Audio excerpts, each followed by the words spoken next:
할렐루야. 날마다 동행 수원 사랑의 교회 정정인 목사입니다. 하나님의 은혜가 여러분의 삶에 넘치기를 축복합니다. 하나님의 인애가 여러분의 삶에 임하기를 간절히 기도합니다. 구약 성경 룻기에 보면 하나님의 인애, 텅 빔에서 채움으로 인도하신 하나님의 손길을 우리가 경험할 수 있습니다. 유대 땅 베들레헴 출신의 엘리멜렉이라는 사람이 그의 아내와 두 아들을 데리고 그 땅의 흉년을 피해서 이방 땅 모압으로 가게 됩니다. 그곳에 한 10년 정도 생활하는 동안에 남편이 죽고 두 아들도 죽는 그 힘든 고난의 시간을 보내게 되죠. 이때 나오미는 이렇게 고백을 합니다. 하나님께서 나를 치셨다고 말합니다. 하나님이 주시는 그 땅, 가나안 땅에서 생활하지 못하고 그 사사시대의 사람들처럼 자기 소견에 오른 대로 행했던 그 일로 인해서 어려움을 당했다고 나오미는 생각하고 있는 것이죠. 이런 가운데 하나님의 인애가 나오미에게 임합니다. 그 베들레헴에 하나님이 양식을 주셨다는 소식을 듣게 되죠. 이 양식을 주셨다는 소식을 듣고 나오미는 베들레헴으로 돌아가기로 작정합니다. 여러분, 그 집을 나간 탕자가 그 고생을 하다가 자기 아버지 집에 풍부함이 있다는 사실을 깨닫는 순간 모든 부끄러움과 비웃음을 가릴 여유가 없습니다. 다시 아버지 집으로 돌아가는 것은 마땅한 일이죠. 오늘 하나님께서 은혜를 주시고 양식을 주셨다는 소식을 듣고 풍부함으로 돌아왔지만 텅 빔으로 돌아가야 되는 나오미는 지체 없이 그 베들레헴을 향해서 갑니다. 이럴 때 하나님께서 인애를 베푸십니다.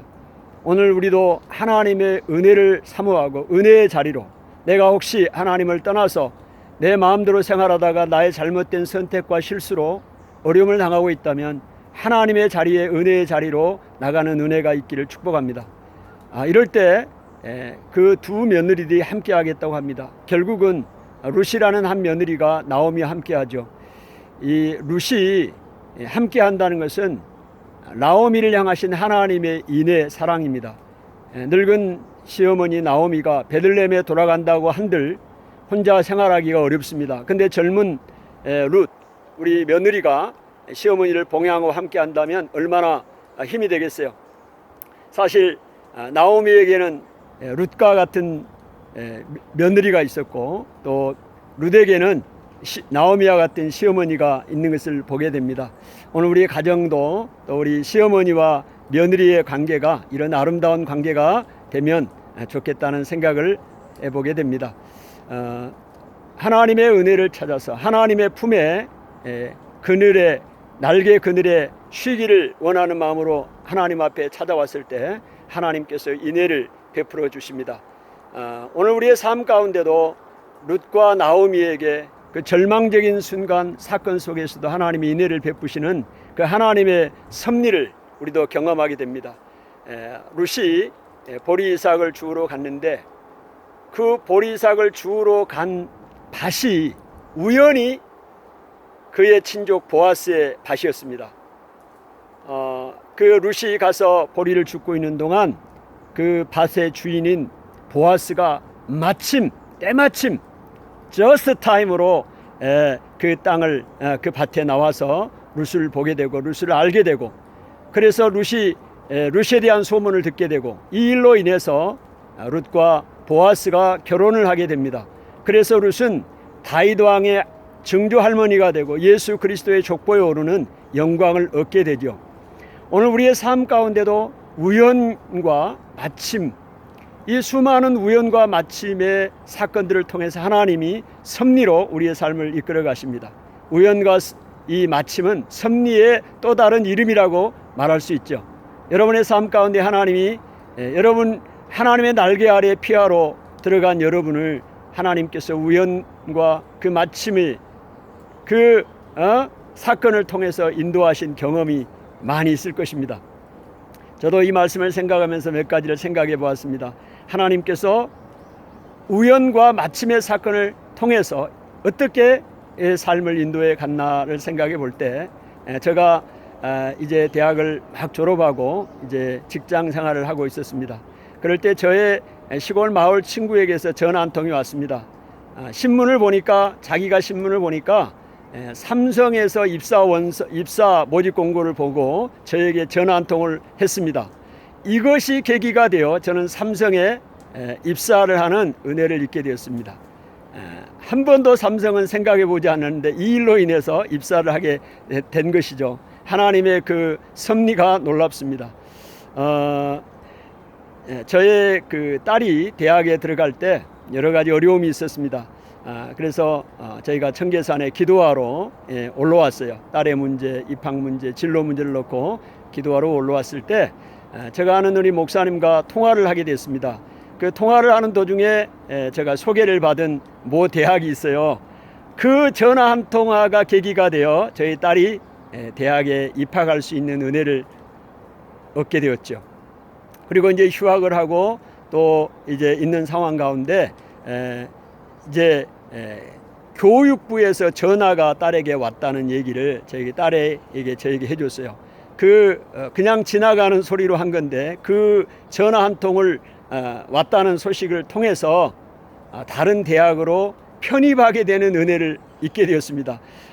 참으로 하나님이 그 우연과 마침의 사건을 통해서 인도에 가시는 것을 보게 됩니다.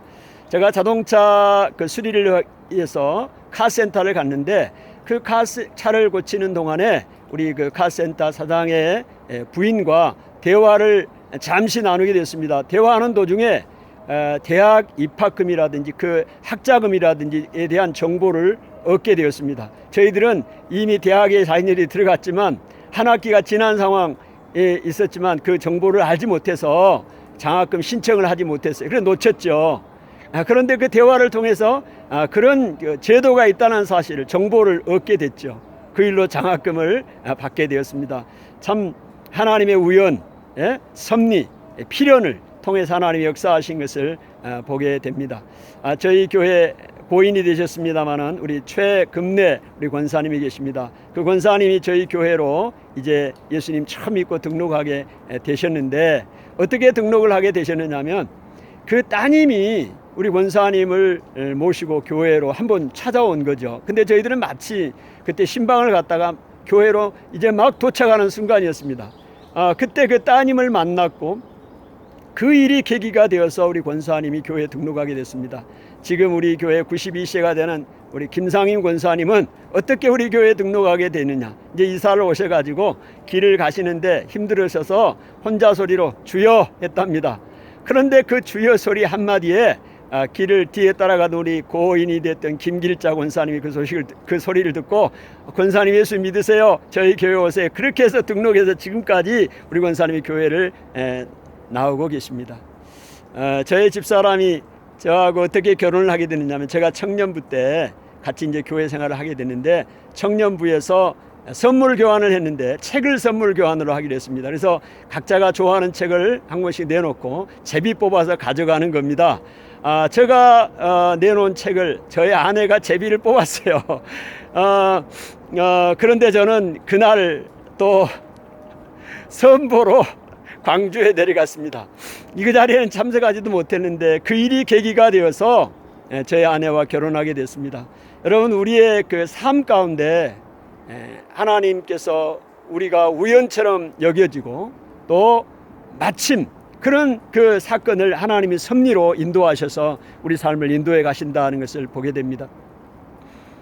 하나님의 날개 그늘 아래 피하러 왔던 룻과 나오미를 하나님이 그의 날개로 품어주시는 하나님이십니다.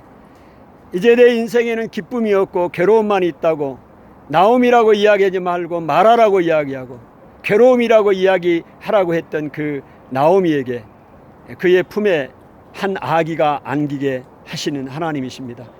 이 일로 인해서 이제 룻은 다윗 왕의 증조 할머니가 되는 예수 그리스도의 계보의 이름을 올리는 그런 놀라운 일이 일어납니다. 오늘 우리의 삶 가운데서도 마침표를 빨리 찍을 필요는 없습니다. 내 삶이 힘들고 과거의 실수와 잘못으로 인해서 어려움을 경험할 수 있지만 하나님의 품에 하나님의 날개 아래 피하러 가는 자에게 하나님이 반드시 인애를 베푸시고 텅 빔으로 돌아온 자에게 채움으로 갚으시는 하나님이십니다. 그 하나님을 기대하고 오늘도 믿음으로 나가기를 축복합니다. 감사합니다.